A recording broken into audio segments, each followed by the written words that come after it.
صدیق کی آرزو تھی نا، صدیق کی ایک آرزو تھی، اور وہ یہ تھی کہ النظر الی وجہ رسول اللہ، کہ میری آنکھیں ہوں رسول اللہ کا دیدار ہو، رسول اللہ کا چہرہ ہو، ابو بکر کی نگاہیں، کہ رخ یار کو تکتا ہوں اس لیے کہ پڑھتے ہیں اہل ذوق کتاب آہستہ آہستہ۔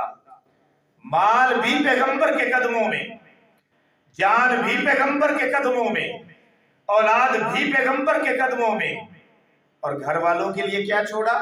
فرمایا حبک و حب اللہ، اے پیغمبر میں نے آپ کی محبت کو اور اللہ کی محبت کو اپنے گھر والوں کے لیے چھوڑا ہے۔ ترکت فی بیتی، میں نے اپنے گھر میں چھوڑا ہے حبک، آپ کی محبت کو، و حب اللہ، اور اللہ کی محبت کو۔ سامعین محترم، اولاد کو کس طرح قربان کیا؟ حضرت ابراہیم علیہ السلام سے اللہ نے فرمایا اپنی پیاری چیز کو قربان کرو، تو حضرت ابراہیم علیہ السلام نے اسماعیل علیہ السلام کی گردن پر چھری رکھ دی، اور خلیل اللہ علیہ السلام اللہ کی بارگاہ میں سرخرو ہو گئے۔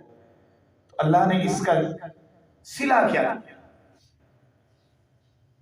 پیدر پہ امتحان آئے، ابراہیم علیہ السلام سرخرو ہوئے، اللہ نے اس کا صلہ یہ دیا کہ ہم نے آپ کو دنیا جہاں والوں کا امام بنا دیا۔ حضرت ابراہیم علیہ السلام کو اللہ نے کیا دیا؟ امامت عطا فرمائی۔ اور حضرت ابوبکر صدیق رضی اللہ تعالیٰ عنہ پہ جب امتحان ڈالے پیغمبر نے، تو ہر امتحان کے اندر سرخرو ہو گئے۔ مال بھی پیغمبر کے قدموں میں، اولاد بھی پیغمبر کے قدموں میں، والدین بھی پیغمبر کے قدموں میں، یعنی جان بھی پیغمبر کے قدموں میں، مال بھی پیغمبر کے قدموں میں۔ تو رسول اللہ صلی اللہ علیہ وسلم نے کیا صلہ دیا؟ فرمایا ابو بکر تو دنیا میں بھی میرا ساتھی ہے اور آخرت میں بھی میرا ساتھی ہے۔ دنیا میں بھی تجھے خلیل بنایا، آخرت میں بھی تجھے خلیل بنایا، اور حوض کوثر پہ فرمایا کہ تو دنیا میں بھی میرا ساتھی ہے اور حوض کوثر میں بھی میرا ساتھی ہے۔ جب آپ نے کلمہ پڑھا تھا نا حضرت ابوبکر صدیق نہیں، تو اس وقت سے پیغمبر کے کام کو، پیغمبر کے مشن کو اپنا مشن بنا لیا۔ اور میں یہ کہا کرتا ہوں کہ جب آپ نے کلمہ پڑھا تھا تو آپ نے پوچھا تھا یا رسول اللہ صلی اللہ علیہ وسلم اب میرا کیا کام؟ تو پیغمبر علیہ السلام نے فرمایا تھا ابو بکر جو میرا کام ہے وہی تیرا کام۔ اس سے اگلی بات یہ کہ پیغمبر علیہ السلام نے جب یہ ارشاد فرمایا کہ ابو بکر جو میرا کام ہے وہی تیرا کام ہے، میں یہ کہا کرتا ہوں کہ ابو بکر نے پوری امت کی نمائندگی کی۔ ابو بکر نے پوری امت مسلمہ کی نمائندگی کرتے ہوئے پوچھا یا رسول اللہ میرا کیا کام ہے؟ گویا امت کی طرف سے سوال کیا یا رسول اللہ ہمارا کیا کام ہے؟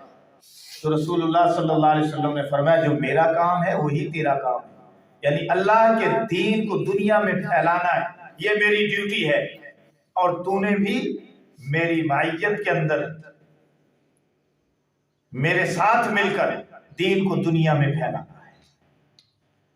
تو یہ امت کی طرف سے سوال کیسے تھا؟ امت کی طرف سے اس طرح کہ اللہ نے اس امت کو آخری امت بنایا، اور پیغمبر علیہ السلام کی آخری نبوت کے صدقے اللہ نے نبیوں والا کام اس امت کے سپرد فرمایا، اور اس امت کو یہ اعزاز عطا فرمایا کنتم خیر امت اخرجت للناس تأمرون بالمعروف وتنہون عن المنکر وتؤمنون باللہ،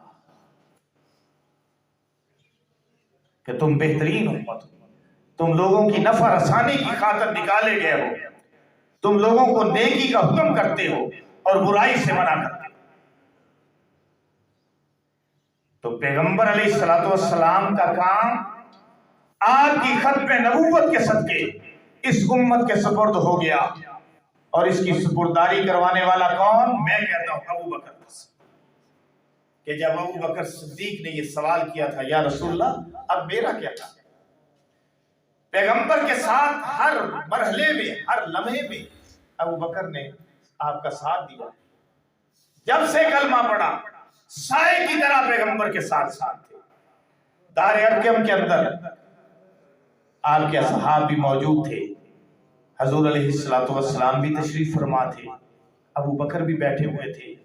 حضرت ابو بکر صدیق نے پوچھا یا رسول اللہ صلی اللہ علیہ وسلم، جب اللہ کا دین سچا ہے، جب آپ اللہ کے نبی سچے ہیں، جب اللہ کا قرآن سچا ہے، تو پھر ہم چھپ چھپ کر عبادت کیوں کرتے؟ ہم علل اعلان کیوں نہیں کرتے؟ ہم کعبہ کے اندر اعلان توحید کیوں نہیں کرتے؟ رسول اللہ صلی اللہ علیہ وسلم نے ارشاد فرمایا ابو بکر ابھی وقت نہیں آیا، کریں گے لیکن ابھی وقت نہیں آیا، ابھی تھوڑا سا صبر سے کام لو، ابھی تھوڑا سا حوصلے سے کام لو. حضرت ابوبکر صدیق نے فرمایا یا رسول اللہ، میرے سینے کے اندر ایک الاؤ ہے جو مجھے بیٹھنے نہیں دیتا، آپ مجھے حکم فرما دیں اور میں کعبہ کے صحن کے اندر جا کر اعلان توحید کروں گا، آپ کی رسالت کا ڈنکا بجاؤں گا، کون ہے جو مجھے روکے گا؟ حضور علیہ السلام نے فرمایا ابو بکر اگر تیرا یہی پروگرام ہے، اگر یہ تیرا عزم ہے تو ٹھیک ہے، چلتے ہیں. چنانچہ کعبہ کے صحن میں پہنچ گئے. مشرکین بھی بیٹھے ہوئے تھے. حضرت ابوبکر صدیق رضی اللہ تعالیٰ نے آ کر اعلان توحید کیا تو چاروں طرف سے صحن کعبہ میں بیٹھے ہوئے مشرکین لپک پڑے اور حضرت ابوبکر صدیق کو پکڑ لیا. اتنا مارا کہ چہرہ لہو لہان کر دیا. لکڑی کے جوتے تھے اور اس سے حضرت ابوبکر صدیق کے چہرے پہ ضربیں لگائیں. آپ کا سارا چہرہ سوج گیا، آنکھیں اور چہرہ برابر ہو گیا، ہونٹ سوج گئے، بے ہوشی کے عالم میں گر گئے. حضور علیہ السلام نے آپ کے ساتھیوں بڑی مشکل سے حضرت ابوبکر صدیق کو مشرکین کے نرغے سے بچایا اور ساتھیوں نے اٹھایا. حضرت ابوبکر صدیق کو غشی کے عالم میں گھر پہنچایا. کافی دیر کے بعد جب آپ کو ہوش آیا تو آپ حیران ہوں گے کہ ابوبکر صدیق کی زبان پہ ہائے وائے نہیں تھا، ابوبکر صدیق کی زبان پہ شکوہ نہیں تھا. حضرت ابوبکر صدیق کی زبان سے ایک کلمہ نکلا ہے اور وہ کلمہ ایسا ہے کہ عشق و محبت کے دیار کے اندر وہ کلمہ سنہری حروف سے لکھا ہوا ہے. محبت ہو تو ایسی، عشق ہو تو ایسا، تعلق ہو تو ایسا، ایمان ہو تو ایسا، ایقان ہو تو ایسا، پیغمبر علیہ السلام کے ساتھ تعلق ہو تو ایسا. کمال کر دیا حضرت ابوبکر صدیق رضی اللہ تعالیٰ عنہ نے.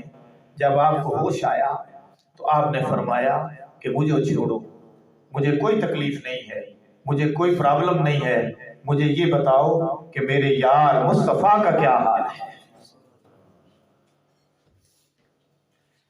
مجھے یہ بتاؤ کہ میرے پیغمبر کا کیا حال ہے. انہیں تو مشرکین نے کچھ نہیں کہا، انہیں تو نہیں مارا، تسلی دی کہ ابو بکر وہ سلامت ہیں، وہ خیریت سے ہیں، انہیں کچھ نہیں ہوا، آپ دوائی پی لیں، آپ کے زخم ہے، تکلیف ہے، علاج کروائیں، بعد میں باتیں ہوتی رہیں گی. حضرت ابوبکر صدیق رضی اللہ تعالیٰ عنہ نے فرمایا اس بات کو چھوڑو، مجھے اٹھاؤ اور پیغمبر علیہ السلام جہاں ہیں مجھے ان کے قدموں میں پہنچا، مجھے سکون ہوگا، میرے زخموں کو آرام آئے گا، میرا درد کم ہوگا تو پیغمبر علیہ السلام کے قدموں میں جا کر کم ہوگا. مقام صدیقیت کوئی آسان تو نہیں ہے نا، ایسے تو نہیں. رسول اللہ صلی اللہ علیہ وسلم نے فرما دیا کہ اگر میں دنیا میں اپنا خلیل کسی کو بناتا تو ابوبکر صدیق ہی کو بناتا.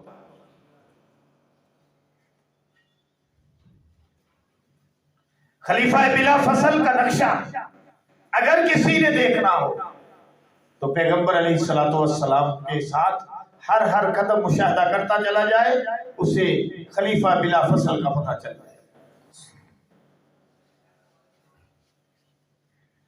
اٹھایا گیا، پیغمبر کی بارگاہ میں پہنچایا گیا، حضور علیہ الصلوۃ والسلام نے اٹھ کر استقبال کیا۔ آپ نے ابو بکر کا سر تھاما، اپنی گود کے اندر رکھا، اور گود کے اندر سر رکھ کر ابو بکر صدیق سے پوچھا کہ صدیق اب کیا حال ہے؟ کیا پوچھا؟ صدیق اب کیا حال ہے؟ زخم کیسے ہے؟ درد کیسا ہے؟ تو حضرت ابوبکر صدیق رضی اللہ تعالیٰ عنہ نے جواب دیا کہ اب آپ کے چہرے کا دیدار کر لیا، اب سارا درد کافور ہو گیا، اب کوئی درد باقی نہیں۔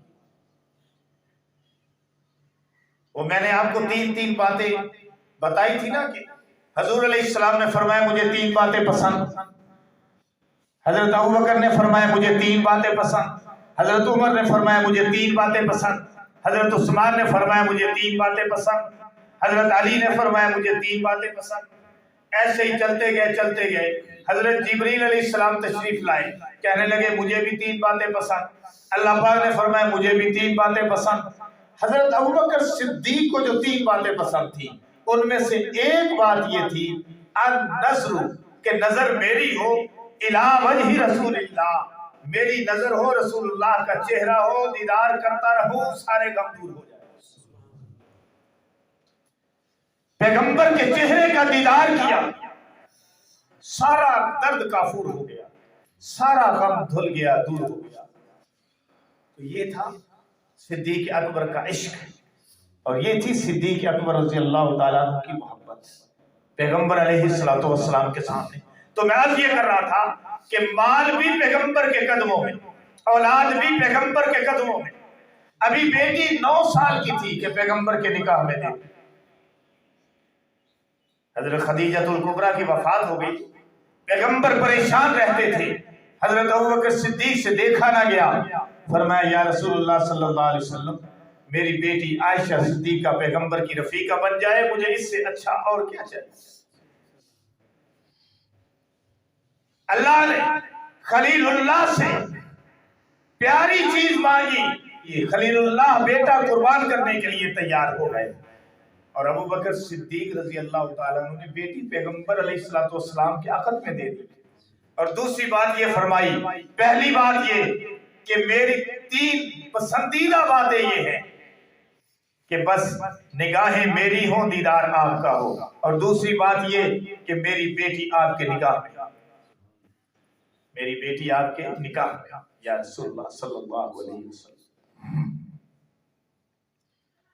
اب مال بھی پیغمبر کے قدموں میں، اولاد بھی پیغمبر کے قدموں میں۔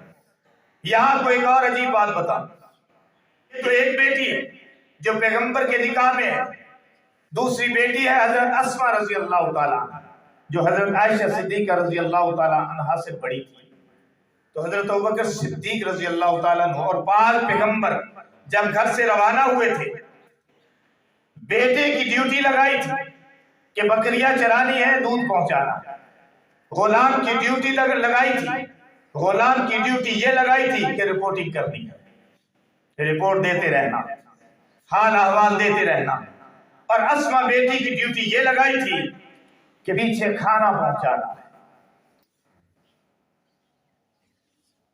ابو جہل جب حضرت علی سے جواب مل گیا کہ مجھے نہیں پتا کہاں گئے ہیں، کن منزلوں پر روانہ ہوئے ہیں یہ مسافر، مجھے نہیں پتا، جب ٹکا کے جواب مل گیا تو ابو جہل ابوبکر صدیق کے گھر پہنچا کہ وہیں گیا ہوں۔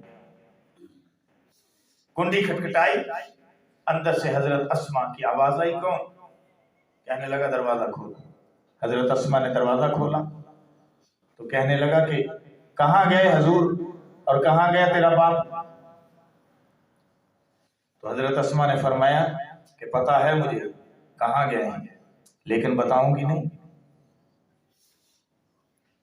ابو بکر کی بیٹی تھی نا، صدیق کی بیٹی تھی، اگر کسی تکیہ باز کی بیٹی ہوتی تو تکیہ کر کے بیٹھ جاتی، فرمایا پتا ہے لیکن نہیں بتاؤں گی۔ ابو جہل کو غصہ آیا اور اس نے زور سے تھپڑ کھینچ کے، معصوم بچی تھی، زور سے تھپڑ لگا تو پٹاخ کر کے زمین پہ گری، اور جب زمین پہ گری تو ہونٹ پھٹ گیا اور تھپڑ لگنے کی وجہ سے کان کی بالی دور جا گری اور کان پھٹ گیا، اور جب زمین پہ گری تو پتھر پہ منہ لگا اور چہرہ زخمی ہو گیا۔ اتنی آواز آئی کہ اڑوس پڑوس کے لوگ بھاگ کر آ گئے، انہوں نے دھکے دیے، ابو جہل کو پیچھے ہٹایا۔ اس نے پرواہ نہیں، حضرت اسما نے کھانا تیار کیا، کھانا تیار کر کے اس توشہ دان کو باندھا، اور باندھنے کے لیے اپنا دوپٹہ استعمال کیا۔ باپ نے غار کے اندر سوراخ بند کرنے کے لیے اپنی چادر کو پھاڑا، اور بیٹی نے گھر میں توشہ دان باندھنے کے لیے اپنے دوپٹے کو پھاڑا۔ اور پیغمبر علیہ السلام نے جب دیکھا کہ اسما کا دوپٹہ پھٹا ہوا ہے، اس سے توشہ باندھ کے لائی ہیں، تو فرمانے لگے، حضور علیہ السلام نے لقب دے دیا ذات النطاقین، ذات النطاقین کا اعزاز بخشا۔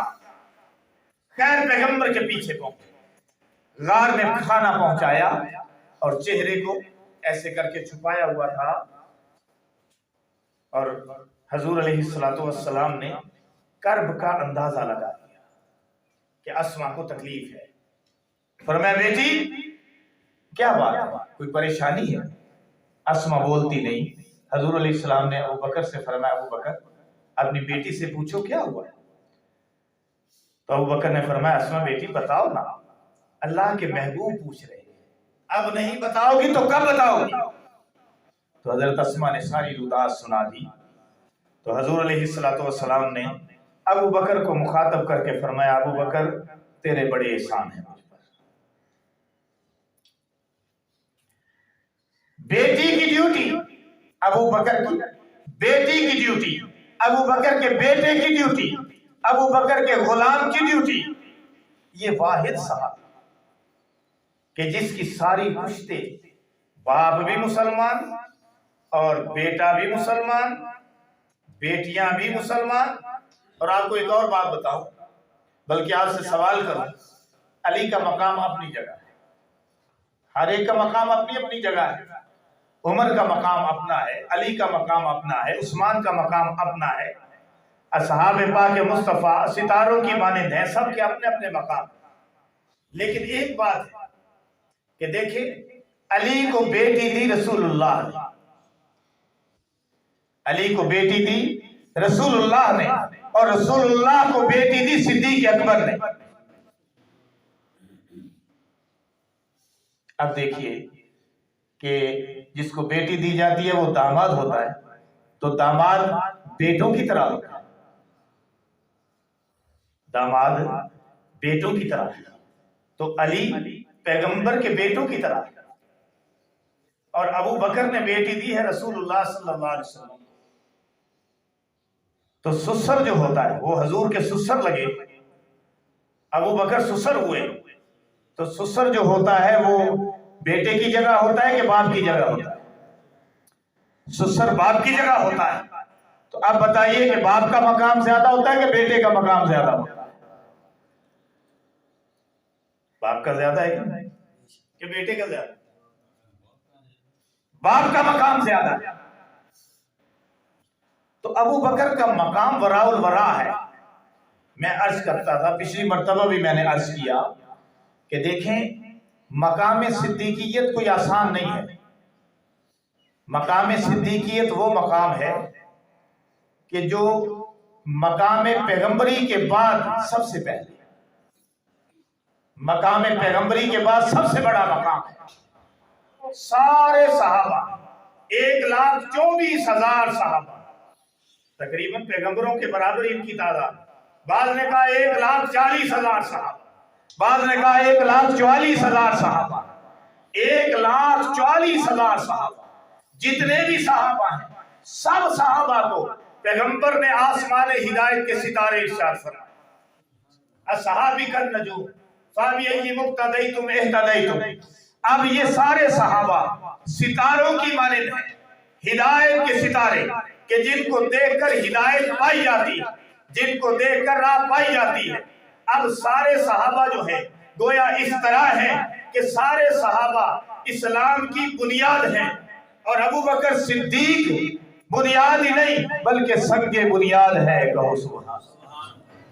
کہ ہے زمانہ موطرف صدیق تیری شان کا، ہے زمانہ موطرف صدیق تیری شان کا، صدق کا، اخلاص کا، ایقان کا، ایمان کا، تجھ سے پھیلا نور اسلام عرب میں اور شام میں، مٹ گیا تھا نام ارتداد کفر کا طغیان کا، انبیاء کے بعد ہے رتبہ تیرا سب سے بلند، مقتدا ہے تو علی کا، بوذر و سلیمان کا، ایمان محمد، امین محمد، یسار محمد، یمین محمد، وزیر محمد، معین محمد، مشیر محمد، کرین محمد، سپردار مہر نگین محمد، ابو بکر صدیق دین محمد۔